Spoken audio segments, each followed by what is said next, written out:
बालेश्वर जिला खैरा बजार में अनेक मेडिसिन दुकान रही। प्रकृत में जड़े फार्मासीस्ट पास करथिबा व्यक्ति ही मेडिसिन दुकान करिपरिबो बोली सरकारी नियम रे उल्लेख थिबा बुद्धिजीवी मानक ठारू जणा जाय।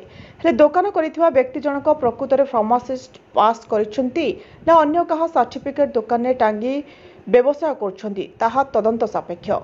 केतक दोकानी निजर व्यवसाय वृद्धि और लोकों निज आड़क आकर्षण निमंते प्रत्येक सप्ताह कटक भुवनेश्वर विभिन्न विभाग स्पेशलिस्ट मानक डकाई रोगी चिकित्सा करुछंती।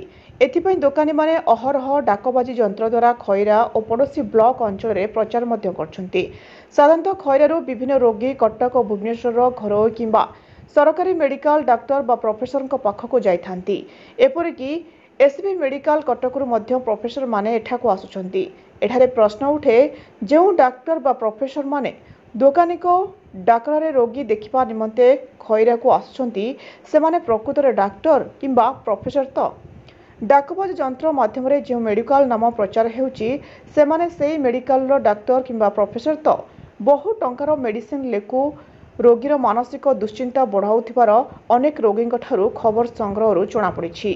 जदि रोगीर कौनसी प्रकार क्षति घटे सेथिपई दायी किए? स्थानीय प्रशासन एठी संपूर्ण नीरव। डबल इंजिन सरकार को अनुरोध तुरंत तदंत करी पदक्षेप नियंतु। अपरपक्षे खैरारे सरकारी मेडिकल अच्छी सत किंतु आवश्यक संख्यक विभागीय दक्ष डाक्टर अभाव हेतु रोगी माने नाही नथिबार असुविधार सम्मुखीन हेउछंती। सतरे कोन सरकार समय खैरा अंचल रोगी समस्या दूर हेबो ताहा देखिबाको बाकी रहिला। बालेश्वर खैरारू निहारंजन पाढ़ी रिपोर्ट, ज्योतिप्रभा न्यूज।